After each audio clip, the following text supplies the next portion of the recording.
नमस्कार सबैजनालाई। तिम्रो नाम लिँदा र सम्झँदा पनि मेरो शरीर पुरा ऊर्जामान हुन्छ।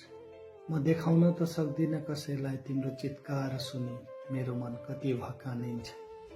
नरौ आमा, केही वर्ष अझै मलाई शक्ति सञ्चय गर्न देऊ। मात्र केही वर्ष दुःख खपी सहिदेऊ। म आउनेछु शिरमा राखी उठाउन तिमीलाई, तिमीले गुमाएका मान प्रतिष्ठा फेरि चिनाउनलाई। आशीर्वाद त यति देऊ आफू सहित बुझाउन सकु अरूलाई। देश नरहे केही रहँदैन, जो भागी भागी हिँडिराख्नु भएको छ जोगाउन र कमाउन। देश नरहे केही रहँदैन, जो भागी भागी हिँडिराख्नु भएको छ जोगाउन र कमाउन। सधैँ चाहिँ फेरि पनि भन्दछु, हामीले आफ्नो शक्ति प्रदर्शन गर्ने स्थान भनेको केवल चुनावमा मात्र हो, जहाँ हाम्रालाई नभई राम्रालाई जिताएर